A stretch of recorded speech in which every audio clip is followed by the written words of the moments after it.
Hi there, welcome to today's vlog. It's great to be back with you. If you are just here for the thing about blowing your saxophone or trumpet, whatever, and how contagious it is, skip ahead here because I need to talk to my 10,000 or so subscribers just to talk and fill them in about what happened yesterday. And yesterday was my birthday, and thank you to so many of you who have sent messages via social media and YouTube and everything wishing me a happy birthday. Not a big one this year, that's coming next year. Rather, you know, my younger brother and sister made a good point of making out that I've got one more year left in my 30s. Lockdown restrictions have been eased slightly in the UK in that you can travel to anywhere that you'd like to, as long as you stay within England, don't go to Wales or Scotland. And so the children and I yesterday, with it being my birthday, decided we really wanted to go to the beach.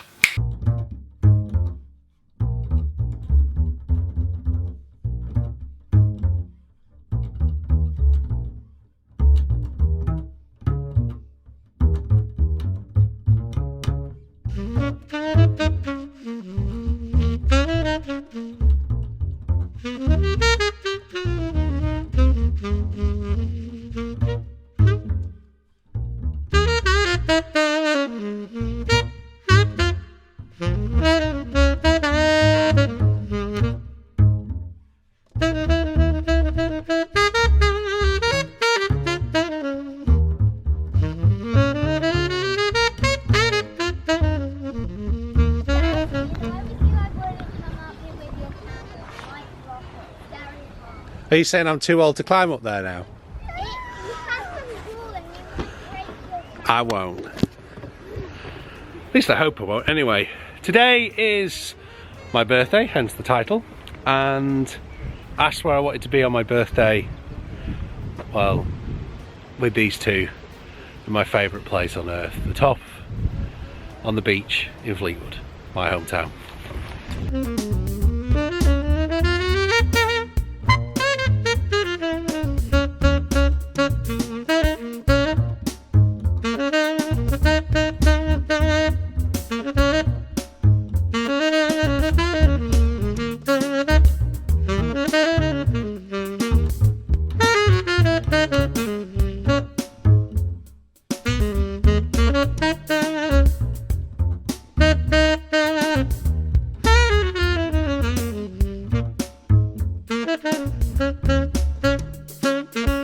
So it was a long way, spent a fair bit of time in the car yesterday, but it was well worth going. It was great to be home.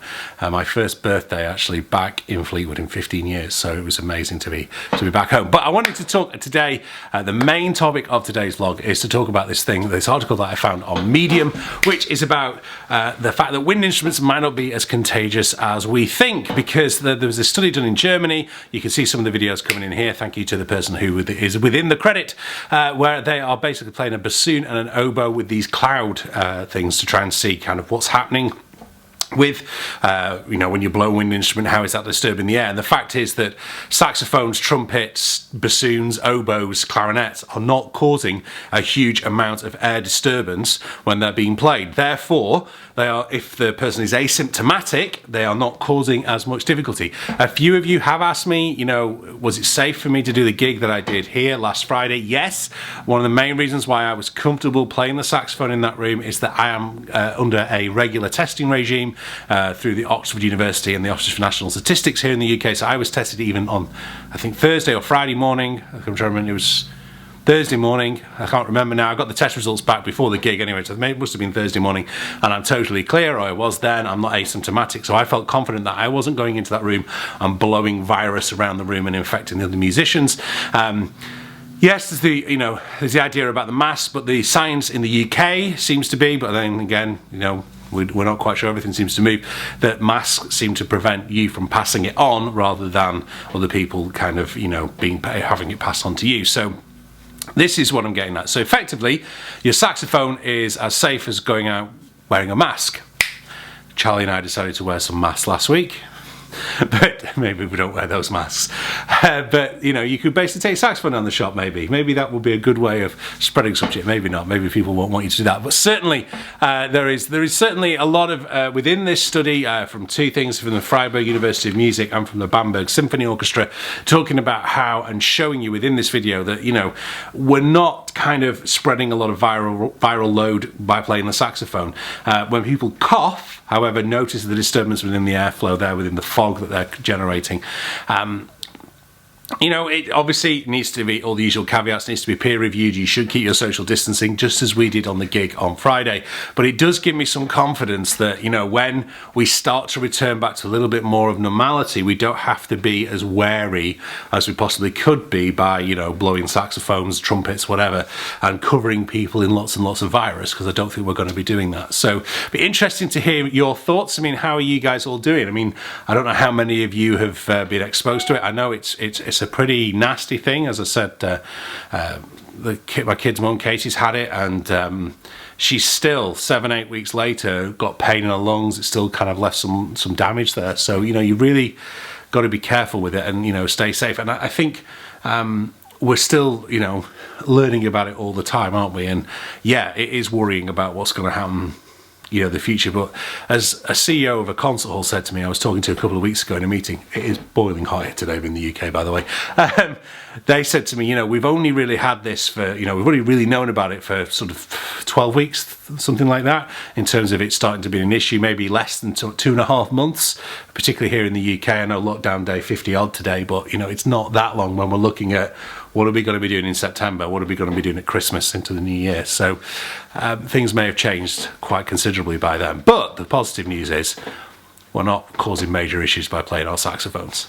Now, if you're a regular watcher of my vlog going back a long time, you will know that I love working in the garden, and kind of one of the things that I didn't get when we split up, me and my ex, is that I didn't get the table and chairs and everything. So I've been spending most of the day. Today's been a boiling hot day here in the UK. Well, boiling hot day for the UK anyway.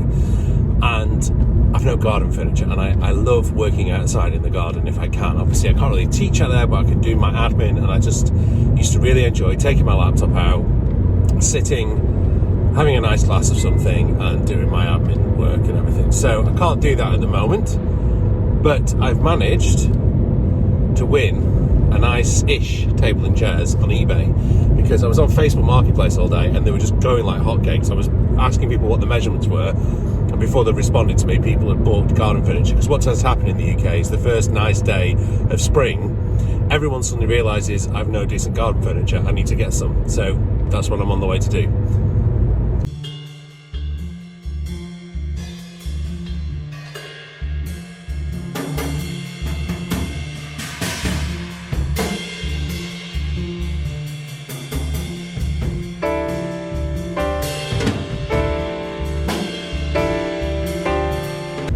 Sadly, as awesome as that time-lapse would look, my windscreen looks like a bug's graveyard from yesterday, and I cannot get a decent time-lapse done for you guys. So I wanted to just briefly talk, it's ages since we've had a chat in the car really, this whole idea behind you know, saxophones not being a problem. Obviously, the usual caveats apply. I'm not a scientist, I'm not a doctor, so please do keep to your social distancing. But it is interesting to read those kind of studies and to see those kind of studies and to think, do you know what, maybe there's a chance we're going to be able to do gigs without singing. You know, maybe there's a chance we're going to be able to do gigs. I'm only joking, I love singers. Little musicians in joke there. But yeah, I mean, it'd be fantastic if there is a way that wind instruments are being perceived to not be a problem for this. Obviously, you shouldn't be playing in public if you've got the symptoms anyway, but the idea is they're trying to root out people that might be asymptomatic.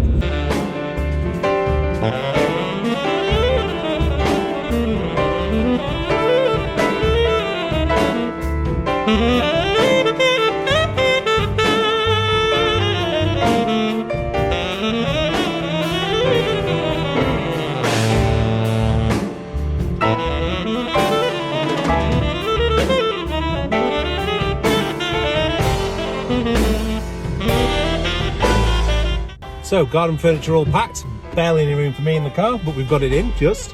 And that's all for today's vlog. Thank you very much for watching. Don't forget to like and subscribe. I'll see you really soon. Bye bye.